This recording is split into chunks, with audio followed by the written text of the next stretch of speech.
Hello, bienvenue si vous êtes nouveau sur cette chaîne, merci de revenir si vous repassez par là. Cette fois je vous ai préparé une vidéo en lien avec le tag tricot qui a été lancé il y a plusieurs mois maintenant par Germaine et Bernadette Tricotte. J'avais pas pris le temps de la faire, donc voilà, je me colle à l'exercice. J'ai aussi posé des questions sur Instagram pour compléter le tag. Donc voilà, je vais essayer de répondre à tout ça. Et puis, je vous prépare une surprise en fin de vidéo. J'ai un beau cadeau à vous faire gagner. J'avais pas fait de concours de 1000 abonnés, j'avais pas trop fait attention. Et donc là, on est à 1200 et des brouettes. Je ne vous traite pas de brouettes, hein, c'est pas ça que je voulais dire. Donc on est à un peu plus de 1200 abonnés, donc merci beaucoup à tous. Et donc pour vous remercier de m'écouter, de partager ces moments avec moi, j'ai un joli cadeau à vous faire gagner et on en parle en fin de vidéo. Pour ceux qui n'ont pas envie d'écouter le tag et ils n'ont pas envie de m'écouter blablater et tout ça, que ça n'intéresse pas, je vous mettrai le minutage, comme ça vous pouvez directement aller pour voir comment il faut faire pour gagner le concours. Voilà. C'est parti. Donc j'ai un peu mêlé les questions de Germaine et Bernadette Tricotte et les questions que j'ai reçues sur Instagram de manière à rassembler les thèmes. Donc je vais commencer par la question générale sur moi-même personnellement toute seule, qui m'a été posée sur Insta par un international snobisme et qui me demande ce que je fais dans la vie. Donc dans la vie, je suis juriste, plus spécialement en droit du travail et aussi un petit peu en matière de droit sur le prix du livre parce que je travaille à l'association nationale qui représente les libraires indépendants. Voilà, vous savez, vos petits libraires du coin, là, enfin plus ou moins petits, mais indépendants de certaines grandes marques. Donc je vous incite à aller acheter les livres là. Voilà, mon métier c'est juriste, donc j'ai fait du droit pendant pas mal d'années. Bon, passons au tricot, c'est quand même ça qui nous lie et qui nous intéresse ici. Donc Chris Der sur Instagram m'a demandé ce qui m'avait donné envie de tricoter. Donc j'ai réfléchi à la question et en fait envie, je pense que c'est parce que j'ai vu ma grand-mère qui tricotait, crochetait. J'ai ma tante Pierrette aussi qui à un moment donné, je me souviens, tricotait, m'avait fait un gilet. J'ai appris à l'école, moi voilà, je suis une ancienne, j'ai appris en CP. On a fait un petit pull pour notre poupée Barbie, un petit pull en thé. Et donc j'avais ça un petit peu voilà, dans le paysage. Et puis j'ai toujours été un petit peu créative, j'ai toujours bien aimé faire des choses. Donc j'ai pas tricoté tout le temps depuis toute petite. Loin de là, je faisais je commençais des trucs, mais je finissais vraiment jamais. Puis je passais à une autre activité créative, etc. Voilà. Et puis, il y a à peu près 5 ans, à une période pas trop facile pour moi, je sais pas comment vous dire, en fait, le tricot s'est imposé un peu. C'est un peu ça qui m'a fait sortir de cette période noire. J'ai commencé à regarder des vidéos, des cours en ligne, des trucs comme ça. Et puis je m'y suis mis sérieusement. Voilà, j'ai, comme je suppose pas mal d'entre vous, découvert Ravelry, Instagram, les tricotés, les salons, les festivals, tutti quanti. Et voilà, je suis tombée dedans. Voilà pour cette question. Quelqu'un que je ne sais plus qui, je crois que c'est Alison, oui, c'est Alison Petite Angélie sur les réseaux sociaux, sur Instagram, m'a demandé mon plus beau souvenir tricotesque. Alors c'est pas facile parce qu'il y en a plein, mais quand même globalement c'est lié, c'est en 2019, il y en a beaucoup en 2019, parce que j'ai eu quand même une année un peu incroyable, avec le festival d'Édimbourg, le festival de l'écheveau solidaire et le festival de Perth. Donc, et plus particulièrement préparer, enfin en tout cas participer à la préparation du festival de l'écheveau solidaire avec Aurélie, la maman de Gaïa. Si vous connaissez pas le principe de l'écheveau solidaire, je vous mets le lien en dessous en barre d'infos. C'est une maman tricoteuse qui a une petite fille qui a une maladie orpheline qui s'appelle la dysplasie fibreuse et qui fait plein de choses autour du tricot pour récolter des fonds pour la recherche. Si jamais vous n'en avez pas entendu parler, je vous mets le lien et vous pourrez aller voir. Donc vraiment, on a passé de bons moments. Ça m'a permis de mieux connaître Aurélie, qui est une personne géniale. Et le festival en tant que tel, j'ai adoré. C'était vraiment sympa. Le festival de Perth, c'était un super moment. Et notamment, je me rappelle de la soirée, de dégustation de gin et de whisky. Avec Imogen, avec Pascaline, avec Mathieu, Matt813 sur Instagram et plein d'autres gens et bon bah voilà, c'était mémorable.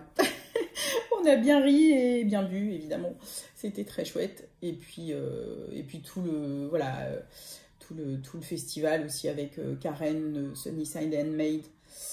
Qui fait des petits accessoires en bois pour le tricot. Enfin, voilà, vraiment des beaux souvenirs. Donc voilà, je dirais que c'est ça mes plus beaux souvenirs tricotesques, même si on a des tonnes. Voilà, donc là je rentre dans les questions de Germaine et Bernadette tricotent. Alors leur première question, c'est l'endroit où je ne tricoterai jamais. Alors, j'ai réfléchi, je ne savais pas trop... Voilà, s'il y a un endroit où je ne tricoterai jamais, c'est en réunion de travail. Déjà, je tricote un peu des fois le midi au travail, mais je ne suis pas super à l'aise. Donc en réunion, évidemment, je ne me vois pas du tout tricoter en réunion. Voilà, c'est ce qui m'est venu. Et elle demande aussi quel est l'endroit le plus inusité où j'ai tricoté. Alors, moi, j'ai interprété inusité comme insolite, inapproprié. Bon, il y en a... Enfin, voilà, quand on est tricoteur, on tricote dans plein d'endroits. Moi, ce à quoi j'ai pensé, c'est toujours lié au travail. C'est que, en fait, j'ai tricoté dans le train, donc ça, c'est absolument pas insolite. C'est super banal, mais par contre j'ai tricoté dans le train dans un carré avec mon patron et mes collègues, et j'avais dit à mes collègues j'oserais pas sortir mon tricot et tout ça, et tout le monde me disait mais si vas-y, j'osais pas parce qu'il y avait le boss et tout, et puis finalement j'avais trop envie je pense. On partait à Bordeaux et donc le voyage était quand même un peu long, et du coup bah si j'ai sorti mon tricot. Et puis bah voilà, ça va. Je me suis pas fait moquer et ça s'est bien passé. Voilà, donc je suis affichée tricoteuse, ça c'est clair. Mais c'est pas... Il n'y a pas de moquerie, voilà. Il n'y a plus de gêne par rapport à ça. Ensuite, elle me demande quel est mon projet préféré. Bah, pour ceux qui me suivent et qui ne débarquent pas ici, vous devez vous douter que c'est le projet que j'ai présenté dans mon podcast précédent, enfin mon dernier podcast donc, qui est le Fantastic Shawl. Bon, je vous le remonte vite fait, si vous voulez en entendre parler et avoir des précisions. Je vous invite à aller voir mon podcast précédent. Mais donc voilà, mon Fantastic Shawl. Je ne sais pas ce que vous voyez, coucou. Voilà, je l'adore. Non seulement j'ai adoré le tricoter, j'ai découvert les patrons de Stephen West que je trouve absolument vraiment super. Tout est dit, tout est super bien expliqué. Et puis, non seulement ça, mais je l'utilise vraiment. Je l'ai toujours avec moi dans la maison. Dès que j'ai un petit peu froid, hop, je le mets sur mes épaules. Là, je l'ai mis, comme il commence à faire froid, je l'ai mis pour sortir. Et franchement c'est super parce qu'à la fois il couvre les épaules et en même temps je peux faire le tour de cou. Donc au début je me disais oui c'est un peu grand comme châle et tout, mais en fait c'est super que ce soit grand comme ça. Voilà, moi j'adore. Donc c'est définitivement le projet que j'ai préféré tricoter à ce jour. Voilà, la question d'après, c'est l'inverse. C'est le projet que j'ai le moins aimé. Quel est le projet amour-haine Alors, le projet que j'ai le moins aimé, c'est le polo 4 mint de Marie Amélie Design. Alors, attention, ça n'a rien à voir avec le patron. Hein. Bon, je pense que ceux qui tricotent du Marie Amélie Design savent que les patrons sont super. C'est pas du tout ça. C'est que, en fait, j'ai utilisé la laine qui était préconisée. Et moi, j'avais jamais tricoté de laine avec de la soie. Donc voilà, le polo 4 mint qui est gigantesque. Vous allez comprendre pourquoi c'est pas mon projet préféré et qu'il m'a énervé. Et donc voilà, j'ai fait mes petites dentelles sur le bord. Je suis allée bien choisir des petits boutons que j'adore, j'aime vraiment beaucoup, en petit métal avec un peu rayé, la dorée, je trouve ça très chic, voilà, qui rappelle cette couleur de laine là. Sauf que quand je l'ai bloqué, il a pris une longueur de dingue. Donc en gros, vous savez, je suis petite. Donc en gros, c'est tout juste si ça ne me fait pas une robe, quoi. Hein. Donc j'étais quand même très très déçue. Il a pris en largeur aussi. Enfin bref, il est un peu genre immense. Donc je ne l'ai jamais mis, tout simplement. Et de colère... Quand j'ai fini de le bloquer, je l'ai mis à la machine. Alors, je l'ai mis en programme laine à 30 au départ. Ça n'a absolument rien changé. Donc, je l'ai remis à 40. Ça n'a absolument rien changé. Et du coup, j'ai fini par le mettre à 50. Et ça l'a légèrement bougé. Mais comme quoi, la laine là en question, elle bouge pas. Hein. Je sais plus ce que c'était. J'ai mon Ravelry qui est super à jour. Donc, si vous voulez aller voir la laine... Donc elle est jolie, hein, la laine, mais il n'aurait pas fallu la prendre en déjaugé, quoi. Enfin, pour moi, en tout cas, voilà. Ou en tout cas, il aurait fallu que je fasse une taille en dessous, carrément, ou... Voilà, que je sache que... Donc, sachez-le, hein, quand vous avez de la soie... alors, plus ou moins, j'imagine, mais enfin, quand vous avez de la soie, le fil, enfin, au blocage, ça s'étend, quand même. Hein. C'est un mélange BFL et soie, je crois, de mémoire. Je vais pas revérifier, mais... Voilà, donc ça c'est mon projet amour-haine, clairement. et ouais, il reste dans l'armoire, alors je sais pas. Parce que je le raccourcirai. Des fois je me dis ça, je me dis je vais le raccourcir. Puis comme je passe à d'autres projets, je le fais pas. Mais bon, peut-être je ferai ça. On verra. On verra, on verra. La question suivante, c'est quel est le patron que je veux toujours tricoter mais que je ne fais jamais ou que j'ai pas encore fait. J'ai pas su en choisir un parce qu'il y en a quand même plusieurs qui sont dans mon dossier Ravelry depuis un long moment. Il y a d'abord le châle Brioche on the Beach de René Callahan. Alors vous allez voir aussi que c'est un peu peut-être, je les ai pas encore tricotés parce que c'est un peu des trucs quand même de bon niveau de tricot. Et maintenant, et notamment depuis que j'ai fait le Fantastiche Shawl, et puis à force, enfin voilà, les années passant, je me sens plus aventurière et j'ai envie de découvrir et je me sens d'essayer des trucs qui pouvaient peut-être me faire un peu peur avant. Donc c'est peut-être pour ça aussi que ces projets-là sont toujours dans ma liste et que je ne les ai pas encore tricotés. Donc je disais, il y a le châle Brioche on the Beach de René Callahan. Il y a le top Holly de Marie Walline. Holly pour les gens qui parlent couramment anglais. On prononce le H. Il y a le poète, le pull poète de Sari Nordlund. Et puis, bon, alors ça, je ne sais même pas si je le ferai un jour. Mais j'aimerais bien une robe tout en tricot. J'ai vu celle que s'est faite Leila de Legram, du podcast Legram.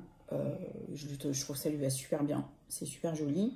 J'ai vu, je crois qu'il y a un cal ou un truc, en tout cas, il y a bon, en ce moment, je peux pas, mais voilà, c'est super pour faire une robe en tricot. Donc moi, j'avais repéré la robe CK de Herry, j'avais repéré la robe Églantine Dress de Fabel Knitwear. Enfin voilà, ça dans mes rêves. Voilà pour cette question. Question suivante.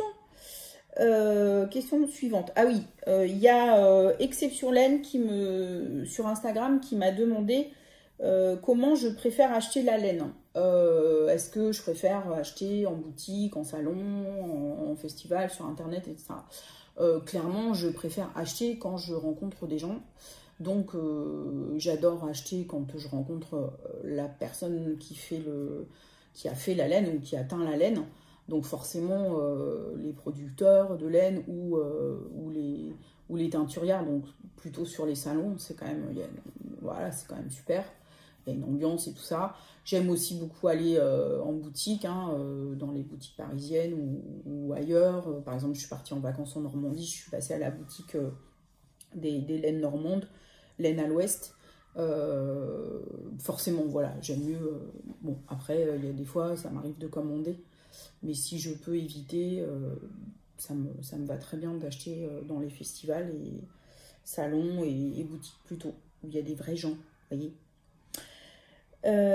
Et toujours à propos de la laine, Mélina Tricot, coucou Mélina, me demande quelle laine j'aimerais tricoter.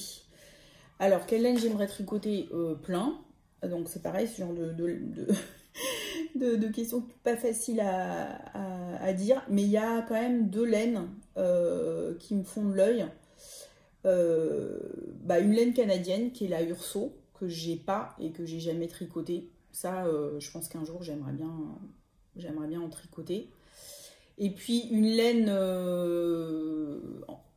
en devenir, ou bientôt qu'on va bientôt pouvoir tricoter, c'est, j'ai hâte quand même de tricoter la laine de Camille Depans. Donc Camille Depans sur Instagram, également aussi ici sur YouTube. Pour ceux qui ne savent pas, qui élève des moutons et qui commence aussi, je crois, à élever des lapins angora et qui a entamé tout le processus pour pouvoir vendre sa propre laine, la laine de ses moutons. Et donc oui, Camille, c'est quelqu'un de génial et j'ai hâte et qui a vraiment une éthique et qui veut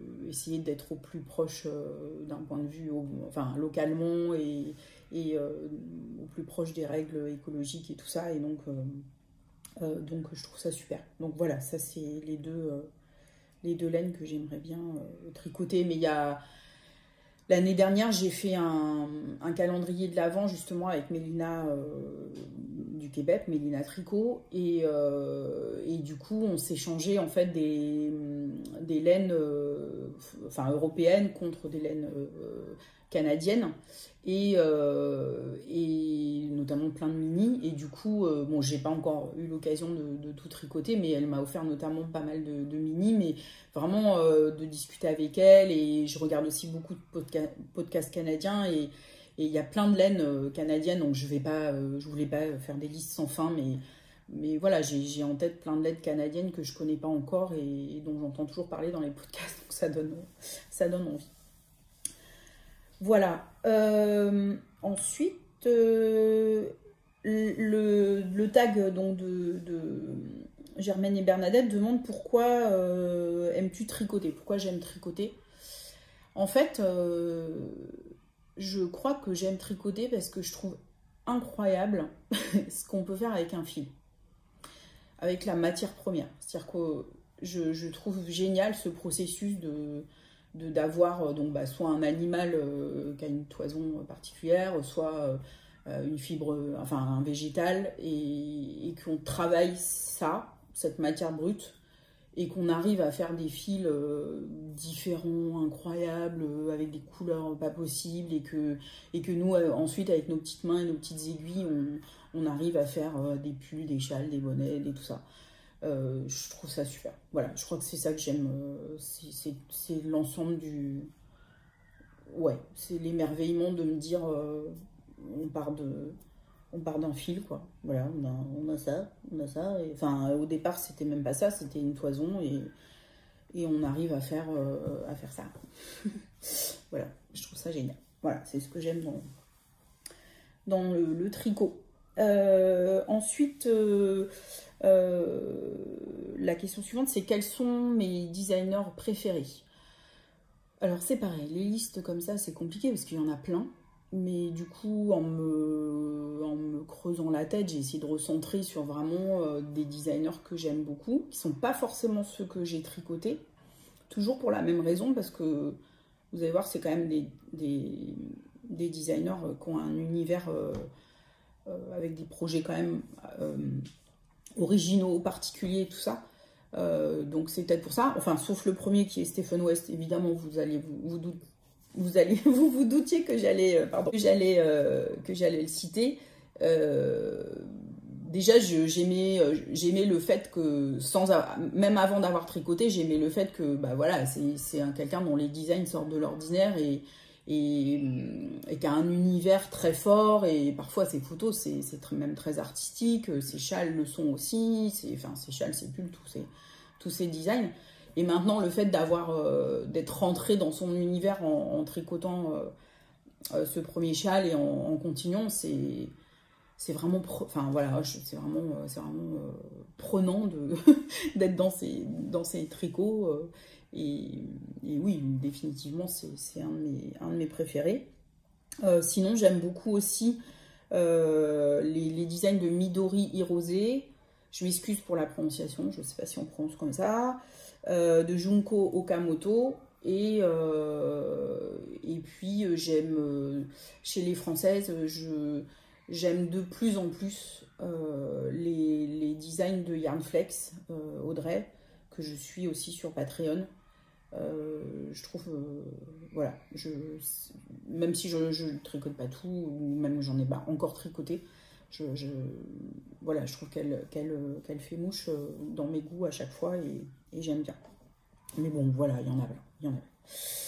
La question suivante, c'est les podcasts que j'écoute. Alors, comment dire que je pourrais vous en parler pendant des heures, hein, parce que c'est une de mes activités favorites. Hein, c'est-à-dire, je sais pas, quand je suis à la cuisine, je mets un podcast. Quand le soir, si je regarde pas beaucoup la télé, moi je regarde plutôt des podcasts. Donc voilà, je regarde beaucoup. Alors après, s'il faut dire ceux sur lesquels je rue, on va dire, je me rue et que je ne loupe en aucun cas. Mais enfin, bon voilà, j'aime pas parce que, enfin, croyez pas si vous faites des podcasts que je vous regarde pas, hein, parce que je vous cite pas. Voilà. Bon, les podcasts que je regarde tout de suite, ou le plus rapidement possible, il y a ceux de Eve, Bobby les pelotes, qui m'inspire beaucoup. J'adore aussi, même si elle en fait moins fréquemment, les podcasts de Bidibi Babidou, même si son nom est imprononçable. Je crois pas que je l'ai bien prononcé d'ailleurs. Bidibi Babidibou. Bidibi Babidibou. Voilà. J'aime beaucoup aussi dans les podcasts toujours en français, les podcasts de Sur l'envers. J'aime beaucoup les podcasts de Audrey Yarnflex, et en plus j'ai donc les vidéos Patreon où elle fait des vidéos explicatives de certaines techniques. Enfin vraiment c'est vraiment très bien fait, donc et ces podcasts ici aussi sur YouTube sont super, je trouve. Toujours en français chez les Canadiens, donc j'en regarde beaucoup, j'aime bien l'ambiance des podcasts québécois, canadiens. J'aime bien Mélina Tricot, j'aime bien Deux mailles à l'envers, j'aime bien Le temps d'une laine, j'aime bien Tricoter serré, voilà à peu près mes favoris. En anglais, j'aime beaucoup les podcasts de Julen Vine, que je rate jamais, j'aime bien, et j'ai découvert il n'y a pas longtemps le podcast de Pikuki Molainen, qui est une jeune femme américaine qui a un univers vraiment sympa. Je vous invite à aller le voir, c'est très chouette. J'aime bien les podcasts de Emma Robinson, qui produit aussi de la laine, je crois en Angleterre, si je ne me trompe pas. J'aime bien aussi le podcast de Ether Hops, qui aussi a des moutons. Et elle, c'est en Angleterre, c'est sûr. Enfin, en Angleterre. Au Royaume-Uni. Je sais plus. Pas sûr si c'est anglais. Et aux États-Unis, j'aime bien aussi Once Upon a Corgi. Voilà, ce sont des podcasts que j'aime beaucoup. Mais franchement, enfin, je pourrais continuer pendant 1 heure parce qu'il y en a plein. Hein. Enfin, il y en a plein pas. Bon, voilà. Bon, j'en parle souvent sur Instagram, tout ça. Je vous fais des petites stories où je dis, tiens, je suis en train de regarder ci, où je découvre ça. Voilà. Donc en cherchant bien, vous devez trouver ce que j'aime aussi par ailleurs. Voilà, j'en suis où? Excusez-moi. Donc ensuite, on me demande ce que je tricote le plus. Je tricote le plus. Ce que j'ai tricoté le plus en nombre, ce sont des châles, ensuite des pulls. Mais les pulls, c'est parce que c'est plus long, surtout pour moi en grande taille. Mais voilà, des châles et des pulls, c'est ce que je tricote le plus. Mais j'ai pas de... Enfin, voilà, j'ai envie de tricoter de tout, en fait. Hein. Voilà, des bonnets, des moufles, des gants, des écharpes, des étoiles, des robes, des kimonos, des... voilà, tout ce que vous voulez. Hein. Voilà, donc c'est où la suite? J'arrive pas. Ah, j'ai fini. Ah non, j'ai fini les questions. Après, ce sont des questions, pardon. J'ai fini les questions de Germaine et Bernadette Tricotte. Après, ce sont des questions Instagram. Donc, il y a Cécile du podcast Que font mes mains, et du compte Que font mes mains. Voilà, un podcast que je rate jamais, celui de Cécile. Elle m'a demandé quel était mon prochain projet couture. Mon prochain projet couture, je sais pas parce que là je couds pas beaucoup parce que je peux pas à cause de douleurs, enfin voilà. Donc c'est pas tout de suite. Je vais vous dire ce que j'aimerais faire et les patrons que j'ai, mais c'est vraiment pas pour tout de suite. Et pour ceux qui savent pas, je débute en couture, donc je suis loin de compte. Alors, je vais vous montrer des projets couture dont je rêve, mais alors à mon avis c'est peut-être pour dans une autre vie ou en tout cas dans très longtemps quand j'aurai un autre niveau de couture, mais j'ai quand même commandé les patrons. J'aime bien parce que comme ça j'ai l'impression que oui, un jour je le ferai. Voilà. Donc c'est des trucs un peu vintage. Donc j'ai commandé ce patron de cette robe que je trouve très jolie chez Vogue Patterns. Donc je vous dis, hein, c'est pas maintenant du tout. Hein. Et j'ai découvert, en écoutant le podcast de Woolenvine, une marque de patrons américains qui recopient en fait qui font des patrons, inspirés d'après des vêtements un peu anciens, et notamment il y a des vêtements type victorien, etc., édouardien. Et donc là, c'est un patron pour ce genre de blouse, de chemise. Voilà. Et ça serait un de mes rêves de me faire une chemise comme ça. Bon, c'est pas pour l'instant. Donc plus, comment on dit, raisonnablement, voilà, les prochains projets, ça serait plus des robes de ce style-là. Voilà. Et puis ça aussi, c'est faisable, je pense. Voilà, je vais plutôt aller vers cela d'abord, et puis un jour, peut-être, je ferai les projets plus rigolos, plus compliqués. Je suis en train de me rendre compte que j'ai oublié de répondre à une question qui était quand on parlait de la laine. Parce que comme j'ai mélangé celle de Germaine et Bernadette et celle d'Instagram, bref, blablabla. Donc en fait, il y avait une question dans le tag qui était quelles sont mes laines préférées. Alors c'est pareil, c'est compliqué de répondre parce qu'il y a plein de laines que j'aime beaucoup. Mais définitivement, mon coup de cœur de l'année dernière et qui reste mon coup de cœur, c'est les laines de Maison Septembre et notamment sa base numéro 1 que j'ai adoré tricoter. Elle est douce, elle est moelleuse, elle est non superwash. Je sais que que Dorian, donc de Maison Septembre, a aussi une éthique très forte, et ça, je trouve ça super chouette. Donc vraiment, j'ai adoré la tricoter. Voilà, de A à Z, tout me plaît. C'est teint avec des plantes, et vraiment, voilà, j'adore cette laine. Donc c'est ma number one des number one, comme son nom l'indique d'ailleurs. Mais il y a aussi les laines de Imogen, donc des Big Bag Yarns. Et je lui en ai acheté aussi de la laine cet été, que je vous avais montré dans les podcasts précédents. Et je trouve que Imogen, elle a des unis, ou quasi unis en tout cas, enfin solide, semi-solide, comme on dit en anglais. Et je trouve que c'est vraiment profond, enfin c'est vraiment fort. Et notamment, je suis en train de tricoter celle-là et j'adore. Et puis je tricote pour la première fois aussi les laines de Trélise. Et c'est génial. Enfin, alors, c'est comme dit souvent Eve de Bobine et Pelote dans son podcast, enfin dans son journal créatif. C'est une artiste, hein. Et donc quand vous tricotez sa laine, vous découvrez des tonnes et des tonnes de couleurs. C'est vraiment très très très beau. Et la tricoter, c'est un vrai bonheur. Donc j'adore. Et je vous avais dit aussi dans mon podcast précédent, j'ai adoré tricoter les laines irlandaises de Holland. Attendez, je vais essayer de trouver un endroit. Voilà, c'est ces laines-là. Et c'est pareil, hein, c'est un peu comme Trélise.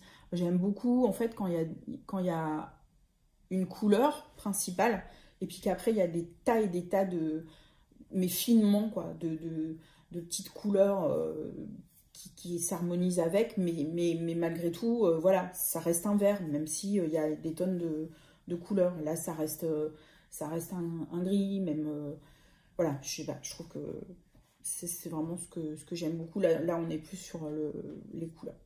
Voilà, excusez-moi, j'étais revenue en arrière. Voilà, et puis on a bientôt terminé. Il y a Cookie la guerrière sur Instagram qui m'a demandé quelle est l'activité manuelle que je n'avais pas encore essayée.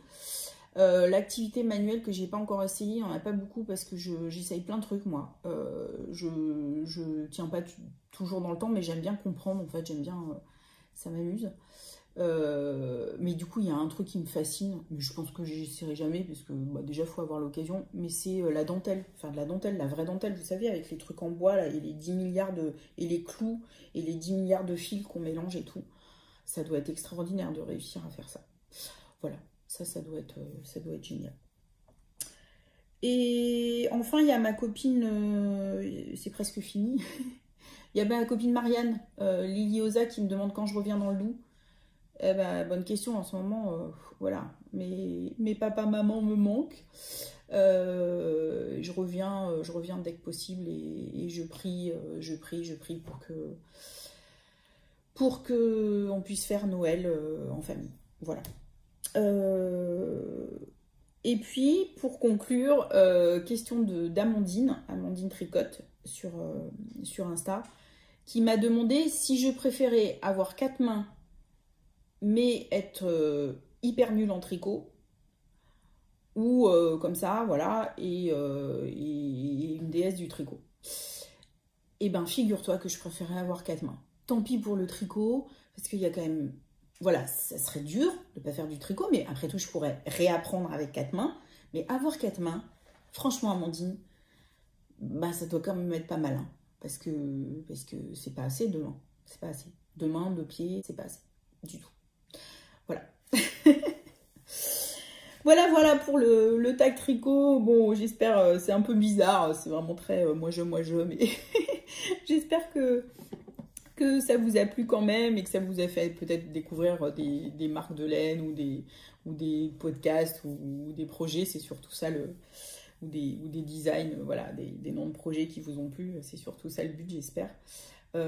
Voilà, et puis comme je vous ai dit, donc je vous propose un concours pour mes 1200 plus abonnés, et donc j'ai une belle chose à vous faire gagner.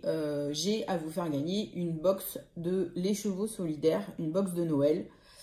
En fait, pour ceux qui ont suivi sur Instagram, donc j'ai été aider Aurélie, notamment pour faire des photos pour, voilà, dans le cadre de cette box de Noël.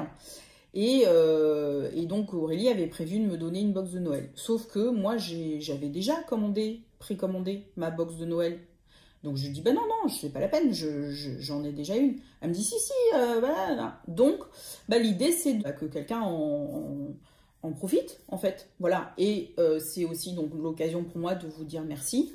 Parce que franchement, quand j'ai commencé ce podcast, et même encore maintenant, voilà, il y a des moments où j'ai des doutes, je me dis, bon, franchement, qu'est-ce que j'apporte, tout ça, voilà. Moi, ça me plaît de partager, puis c'est vrai que ça m'apporte beaucoup parce que du coup, ça crée des liens, on échange sur nos passions et tout ça, voilà. Mais bon, voilà, c'est pas évident. Et donc, de voir à chaque fois qu'il y a tant de personnes qui regardent et qui s'abonnent et tout, franchement, c'est super. Ça fait vraiment plaisir. Donc, voilà, j'ai un peu laissé passer le truc des 1000 abonnés où, bon, voilà, il y a une petite tradition de le faire. Donc, ça sera pour les 1200 plus abonnés. Et donc, j'ai cette belle box de Noël à vous offrir. Donc, je suis super contente. Alors, pour gagner, qu'est-ce qu'il va falloir faire? Il va falloir mettre sous ce post. Donc, déjà, il va falloir vous abonner à mon compte sur Instagram, vous abonner à ma chaîne YouTube ici. Si vous ne l'êtes pas encore, vous abonnez au compte de Les Chevaux Solidaires sur Instagram. Et puis, il va falloir me dire en commentaire, donc sous cette vidéo, j'ai repris une des questions du tag de Germaine et Bernadette Tricotte parce que je la trouve sympa, c'est pourquoi aimes-tu tricoter? Donc vous allez me dire pourquoi vous aimez tricoter et je tirerai au sort. Et vous avez jusque à la fin du mois pour participer, c'est-à-dire que j'arrête les comptes, excusez-moi. Il y a combien de jours au mois d'octobre? La fille qui dort. J'arrête les comptes le 31 octobre à minuit. Voilà. Donc, je suis contente d'avance que quelqu'un puisse bénéficier d'une box de Noël de Les Chevaux Solidaires. Et puis, si vous êtes arrivé jusqu'ici et que vous avez écouté tous mes blabla, je vous remercie encore.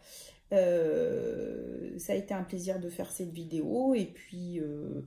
j'espère à bientôt pour un nouvel épisode de podcast, même si je ne m'engage pas parce que je dis toujours oui, je reviens bientôt et tout. Et puis bon, voilà, la vraie vie fait que c'est pas toujours facile, hein. Voilà.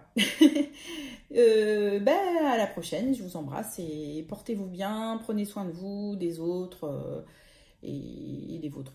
Voilà.